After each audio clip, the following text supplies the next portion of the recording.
अस्सलाम वालेकुम दोस्तों। जैसा कि आप लोगों को मालूम है कि power corrupts and the absolute power corrupts absolutely, कि ताकत जो है वो लोगों को गलत करने पे और करप्शन करने पर मजबूर कर देती है। अगर वही ताकत थोड़े हाथों में ज़्यादा आ जाए तो वो ज़्यादा करप्शन करने पे और जो बददियानती करने पे लोगों को ज़्यादा मजबूर करती है। रिसेंट कुछ हफ्तों से एक डेवलपमेंट जारी थी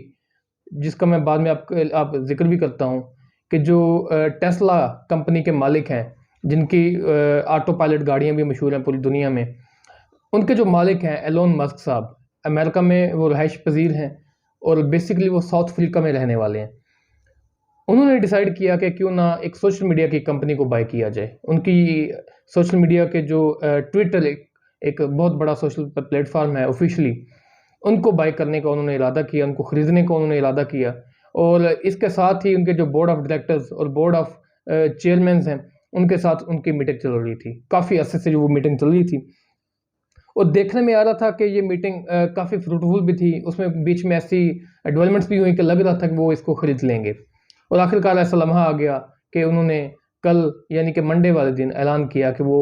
44 बिलियन डॉलर्स यानी कि 44 अरब डॉलर में ट्विटर के जो सारे शेयर्स हैं उनको उसको खरीद लें। पहले ये होता था कि ट्विटर को जो लोग हैं वो ज़्यादा लोग उसको शेयर बाय करते थे और उसी हिसाब से उनकी मर्ज़ी के हिसाब से एक पॉलिसी बनती थी और उसी हिसाब से इसको रन किया जाता था। लेकिन अब ये होगा कि ट्विटर के जो अकेले मालिक हैं एलोन मस्क साहब, वो इसको रन करेंगे और इसको अपनी पॉलिसी के तहत ही लोगों तक इसकी जो फ़ायदे हैं वो पहुँचा सकेंगे। काफ़ी अर्से से ये डील चल रही थी और उसके बाद उन्होंने ये देखा कि इसको जो रूल है वो बहुत ज़्यादा हाथों में है, इसको कम हाथों में किया जाए, ताकि जो डिसीजन मेकिंग है, ताकि जो पॉलिसी फॉर्मेशन है, ताकि जो फ्रीडम ऑफ स्पीच है, ताकि जो फ्रीडम ऑफ राइटिंग है, वो जो है लोगों को उसको प्रोवाइड की जा सके। पहले तो ऐसा होता था कि जैसे आप लोगों को मालूम है कि सदर ट्रंप साहब अपनी जब गवर्नमेंट उनके उतरने पे आई, तो उन्होंने दूसरे जो पॉलिटिकल फोरम्स हैं, पॉलिटिकल लोग हैं, पॉलिटिकल पर्सनैलिटीज़ या पॉलिटिकल पार्टीज़ हैं, उनको अटैक करना शुरू कर दिया और काफ़ी ज़्यादा अटैक करना शुरू कर दिया, एक वायलेंस क्रिएट करना शुरू कर दी, तो जिस पर उनका जो ट्विटर अकाउंट है वो बंद कर दिया गया। अब यहाँ पे ये एक बहुत ही तशवीश की बात थी कि सबसे जो पावरफुल मुल्क अमेरिका और उसका जो सदर यानी कि वो दुनिया का सदर कहलाता है, क्योंकि वो जिसको चाहे गरीब करना चाहें वो गरीब कर देते हैं और जिसको अमीर करना चाहें वो अमीर कर देते हैं। दुनिया के जो बड़े-बड़े इंस्टीट्यूशंस जैसा कि वर्ल्ड बैंक, आईएमएफ और यूनाइटेड नेशंस अमेरिका की बहुत ज़्यादा फंडिंग पे चलते हैं और उन्हीं के हिसाब से इसकी डिसीजन मेकिंग होती है। तो देखने में ये है कि उनके जो प्रेसिडेंसी है उससे 1-2 दिन पहले उनकी जो ट्विटर अकाउंट थे उसको ब्लॉक कर दिया गया, सस्पेंड कर दिया गया, क्योंकि वो एक बहुत ज़्यादा वायलेंस का बायस बन रहे थे। उसके बाद ही एलोन मस्क साहब ने इसको खरीदने का सोचना शुरू किया और बहरहाल उन्होंने कल इस चीज़ का एक फॉर्मल ऐलान किया कि उन्होंने ये कंपनी 44 अरब डॉलर में खरीद ली है। उनके इस कंपनी का खरीदने में जो सोशल मीडिया के सार्फिन हैं या सोशल मीडिया की जो दूसरी कंपनीज़ हैं जैसा कि फेसबुक हो गया, मेटा हो गया, इंस्टाग्राम हो गया, टेलीग्राम हो गया, वो इस बहुत ज़्यादा तशवीश में हैं। क्योंकि पहले तो इसमें ये होता था कि एल्गोरिथम के हिसाब से जो पोस्ट हैं, जो लोग अपने इज़हार राय करते हैं, उसको कंट्रोल किया जाता था। तो अब एलोन मस्क साहब इसके बिल्कुल ही खिलाफ थे। उन्होंने कहा कि लोगों को इस चीज़ की आज़ादी होनी चाहिए कि वो क्या लिखना चाह रहे हैं, क्या बोलना चाह रहे हैं, क्या देखना चाह रहे हैं। तो इसके लिए 2, 3, 4 चीज़ें मैंने नोट डाउन की हैं कि ऐसी कौन-सी डेवलपमेंट्स हैं कि जो एलोन मस्क साहब इस कंपनी को जब एक जो प्रोसेस है खरीदने का, उसके फ़ौरन बाद ही इसको अपने हाथों में लेकर वो चीज़ें करना शुरू कर देंगे। तो सबसे जो पहली चीज़ है, उसमें वो फ्री स्पीच जो है इसको रिस्टोर करना चाहते हैं। क्योंकि उनका मकसद जो है वो ये है कि ट्विटर में जो पास्ट में यानी कि माज़ी में जो लोग इज़हार ख़्याल करते थे अपना, उनको उस तक रसाई हासिल नहीं थी और लोगों की जो स्पीच है उसको ब्लॉक किया जाता था और लोगों को वही चीज़ें दिखाई जाती थी जो कि उनके बोर्ड ऑफ डायरेक्टर्स या जो मेंबर्स होते थे, शेयर होल्डर्स, वो जो दिखाना चाहते थे। उसके बाद वो एलन मस्क साहब एक फॉर्मल क्रिटिसाइज़ भी करते रहे इस पे ट्विटर पे कि जो ट्रंप साहब की आईडी क्यों बंद कर दी उन्होंने, वो एक former president of the United states of America थे। उनके अबाउट 88 मिलियन फॉलोअर्स या सब्सक्राइबर थे वहाँ पे ट्विटर पर। तो अगर उनकी आईडी बंद कर दी गई है तो इसका मतलब है कि दुनिया के किसी भी पावरफुल आदमी को सोशल मीडिया ऊपर भी लेकर आ सकती है और नीचे भी लेकर जा सकती है। इसलिए उन्होंने कहा कि मैं जो फ्री स्पीच उसको कर्ब किया जाता है सोशल मीडिया पे एल्गोरिथम के ज़रिए या स्पेशल डिसीजन मेकिंग के ज़रिए मैं उसको ख़त्म करके अपनी एक पॉलिसी लाऊंगा और फ्री स्पीच को मैं ओपन कर दूंगा। उसके बाद उन्हें प्राइवेट करने के बाद उन्हें कहा कि जो इसके शेयर होल्डर्स हैं वो इसको प्रॉफिट मैक्सिमाइज यानी कि ज़्यादा से ज़्यादा नफ़ा हासिल करने के लिए उसमें अपने हिसाब से बिजनेस की जो पोस्टें हैं या एडवर्टाइजमेंट है वो करते थे। तो एलन मस्क साहब का जो प्लान है वो चाहते हैं कि नहीं ऐसा नहीं होगा, बल्कि इसमें जो प्रॉफिट का सीन है वो चेंज किया जाएगा। और आपने देखा होगा कि जो ऑफिशियल अकाउंट्स होते हैं, जैसा कि इमरान खान साहब का अकाउंट है, prime minister of Pakistan Shahbaz Sharif साहब का अकाउंट है, मरीम नवाज साहिबा का अकाउंट है, या किसी भी ऐसी बड़ी पर्सनैलिटी जैसे कि बिल गेट्स साहब के जो अकाउंट्स हैं उन पे एक ब्लू टिक का निशान लगा होता है। उनका मतलब ये होता है कि ऑफिशियल अकाउंट्स हैं। तो एलन मस्क साहब ने ये कहा कि मैं जो इसका जो प्रॉफिट मैक्सिमाइजेशन है मैं वो एडवर्टाइजिंग के जरिए बिल्कुल भी नहीं करूंगा, बल्कि जो ब्लू टिक है उसके मंथली चार्ज रख दूंगा कि जो शख्स इस ब्लू टिक के जरिए अपनी आइडिया को चलाना चाह रहा होगा, और ब्लू यानी कि एक पूरे सॉफ्टवेयर के जरिए, तो मैं उससे एक मंथली $3 की चार्ज करूंगा।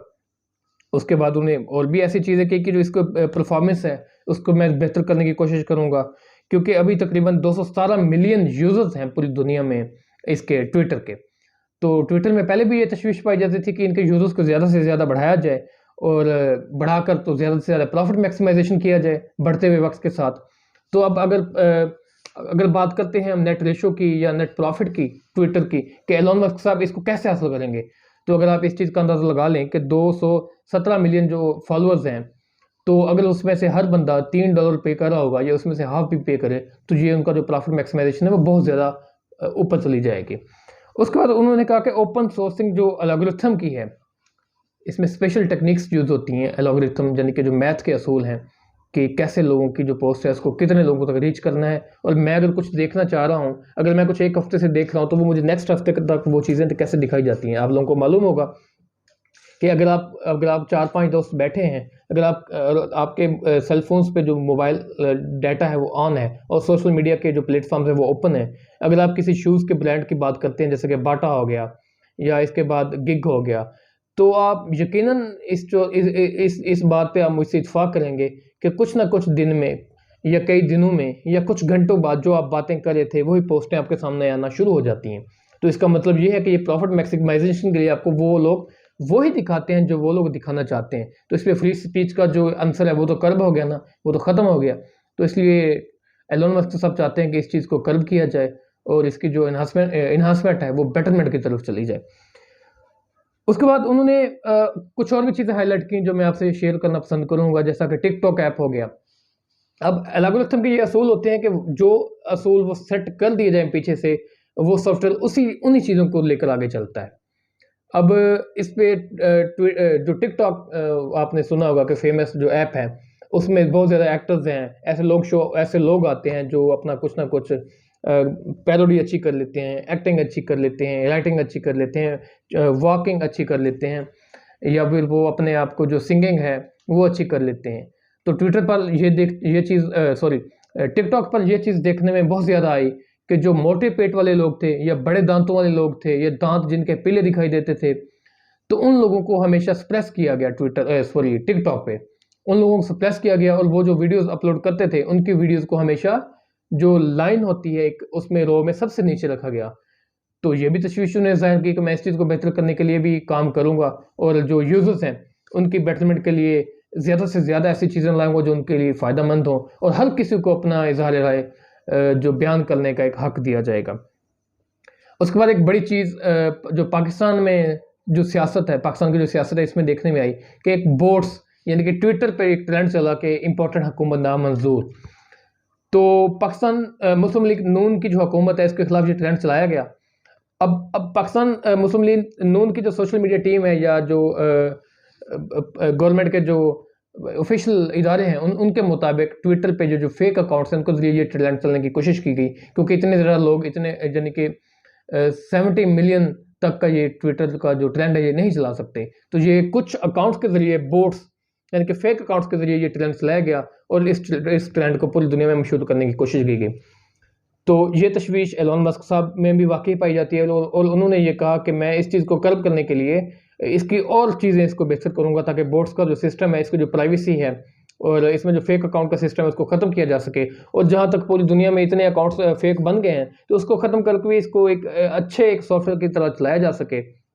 कि जैसे दूसरी जो सॉफ्टवेयर हैं फेसबुक वगैरह वो चलते हैं। अब दूसरे सॉफ्टवेयर में तो लोगों के शेयर होते हैं, जिसमें उनकी पॉलिसी बनती है तो सारे लोग मिलकर पॉलिसी बनाते हैं। लेकिन इसमें अब ये जो तशवीश पाई जाती है, जो सोशल मीडिया के सार्फिन हैं और जो इन चीज़ों को समझने वाले लोग हैं, वो यही है कि पावर जो अगर एक हाथ में आ जाएगी, ट्विटर को जो यानी कि मालिक है वो सिर्फ एक ही बंदा होगा, तो किस तरह इसको इस्तेमाल करेगा। तो क्या टेक्नोलॉजी का जो बढ़ता हुआ इस्तेमाल है, या टेक्नोलॉजी 4 टेक्नोलॉजी 4.0 के जो आजकल दौर चल रहा है, इसमें कुछ ऐसी चीज़ें कैसे ये कर सकते हैं कि आप ताकत को थोड़े हाथों में देकर इसका गलत इस्तेमाल तो नहीं हो जाएगा। तो बाकी इस पर मैं मज़ीद भी बात करूँगा आपसे, इसको जो नेगेटिव पर्सपेक्टिव है। तो चलिए, थैंक यू, खुदा हाफिज़।